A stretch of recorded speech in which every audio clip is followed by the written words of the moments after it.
The 5 Orange Pips. Sherlock Holmes solved so many strange and interesting cases between 82 and 90, but none of them present such strange circumstances as I now take up my pen to describe. It was a stormy September night, when Holmes and I sat on either side of the fireplace, both engrossed in reading. Suddenly I heard the front bell ring. "It must be a serious case. Nothing less would bring a man out on such a night," observed Holmes.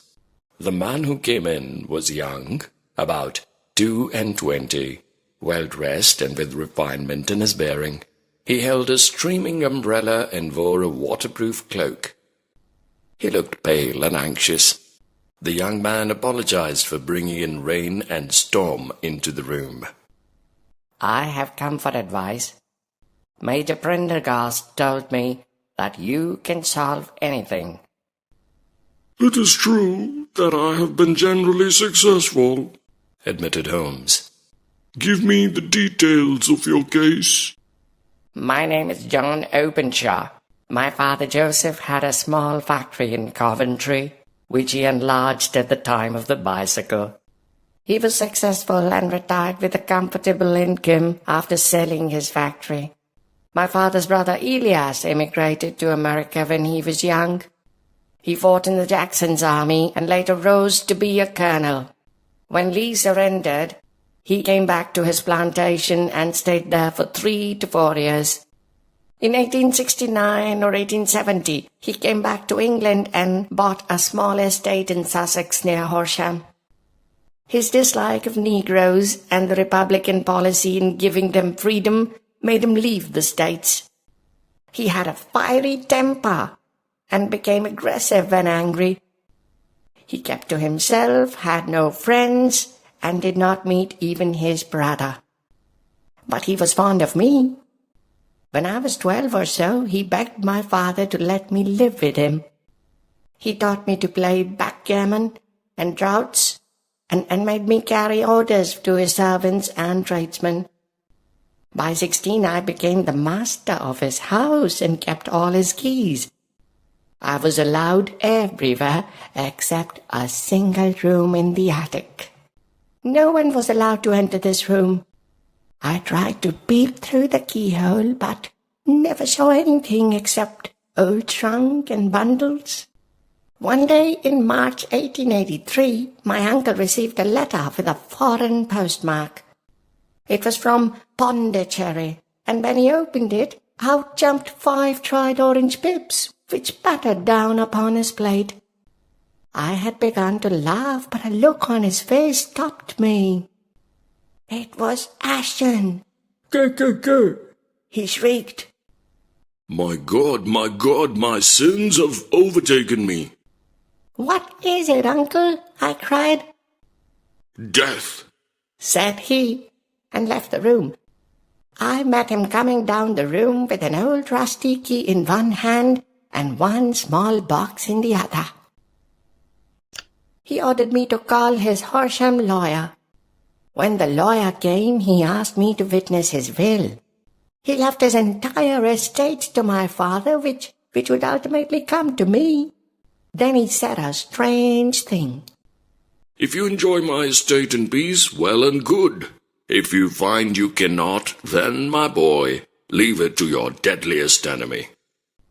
I saw the box he had carried earlier lying on the table, open and empty. I was surprised to see the treble K printed on the lid. There were ashes on some burned paper in the grate. I signed the paper as directed. My uncle changed from that day, drank more and more, carried a revolver, and kept himself locked for most of the time. To cut my story short, there came a night when he went out and never came back. We found him lying face downward in a pool near the foot of the garden. There was no mark of violence on him, and the water in the pool was only 2 feet. The police gave the verdict of suicide. My father became the owner of the estate and £14,000 which were in his name in the bank. Holmes interrupted the young man to know some specific dates. The letter arrived on March 10, 1883. My uncle died 7 weeks later on the night of May 2nd, answered the young man. My father came to live at Horsham, and nothing happened till January 85. Then we were having breakfast together one day when my father gave a sharp cry. He had an open envelope in one hand and 5 dried orange pips in the other. KKK was written inside the envelope. Put the papers on the sundial was also written above the initials. I read the postmark of Dundee. I told my father that the papers must be the one my uncle destroyed. We had found nothing in the attic when we searched it after his death. My father laughed and thought it was a joke and stopped me from going to the police. On the 3rd day after receiving the letter, my father went to meet a friend of his, Major Freebody. He did not return that day. The very next day, I received a telegram from the Major imploring me to come at once to Portsdown Hill. My father had fallen over one of the deep chalk pits which were abound in that place. He was lying dead with a broken skull. There were no signs of violence on him, and the jury gave the verdict, death from accidental causes. In this sinister way, I came into my inheritance. My father died in January 85, and 2 years and 8 months have passed since then. I thought the curse had passed away, till this blow came 2 days ago. The young man took out a crumpled envelope from his pocket, and he shook out 5 dried orange pips. The postmark was London, and the same message, KKK, and then put the paper on the sundial. Holmes asked him what he had done in 2 days. The young man said that he had gone to the police, but they listened to him with a smile. They posted a policeman near his house. The young man gave a discolored blue-tinted paper, which he had found on the floor of his uncle's room. Holmes moved the lamp, and we both bent over the paper.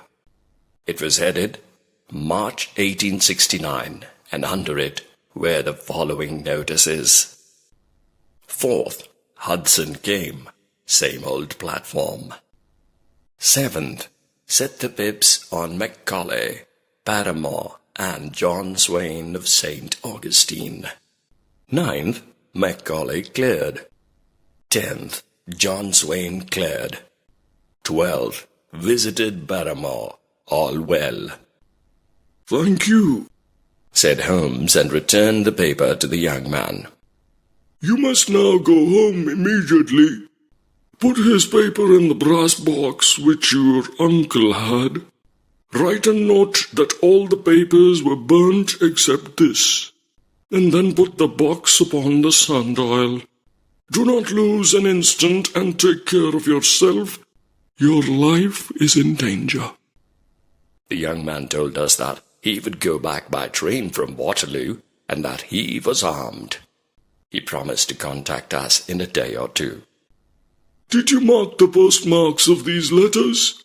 Holmes asked me as soon as the young man left. The first was from Pondicherry, the second from Dundee, and the third from East London. They're all seaports. The writer is on board of a ship. In the first case, 7 weeks elapsed between the threat and the killing. In Dundee it was only 3 or 4 days. Now do you see the urgency for young Openshaw? His letter came from London. Good God, I cried. What does this mean? The papers which Openshaw carried are obviously of vital importance to the person or the persons in the sailing ship. There must be more than one of them. Do you know KKK? It stands for a society in America, Ku Klux Klan. I've never heard of it. Holmes told me it was a terrible society formed by some ex-Confederate soldiers in the southern states after the Civil War. Its power was used for terrorizing the Negro voters and murdering and driving out those who were opposed to its views. They always just gave a warning, melon seeds or orange pips. The choice for the victim was to leave the country or give up his ways, otherwise sure death followed. It succeeded for several years till 1869 when it suddenly collapsed. The collapse of the society coincided with the disappearance of Openshaw from America. Holmes then told me to rest, as we could not do anything that night, and prayed for young Openshaw's safety. Next morning I found Holmes having breakfast and getting ready to leave for London.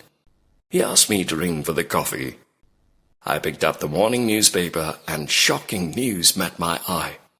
"Holmes," I cried, "you're too late." I showed him the headline.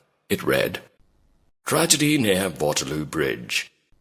A police constable on duty near the bridge heard a cry for help and a splash in the water. With the help of several people, a body was recovered. From an envelope in his pocket, it appeared that the young gentleman was John Openshaw of Horsham. It was guessed that in a hurry to catch the train from Waterloo Station, he missed his path and fell from one of the landing places meant for river steamboats. No doubt it was an accident.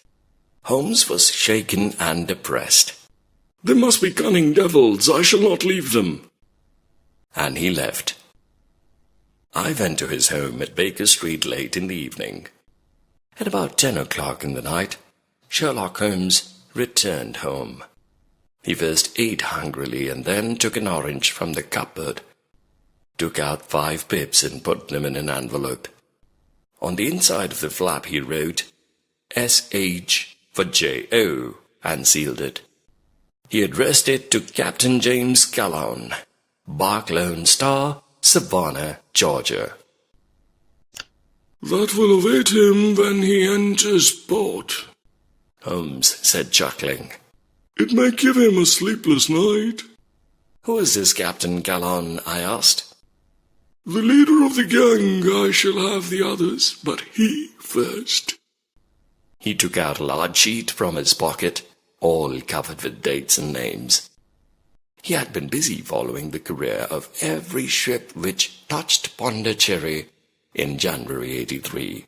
Lone Star caught his attention from the 36 ships because Texas is called Lone Star and had an American origin.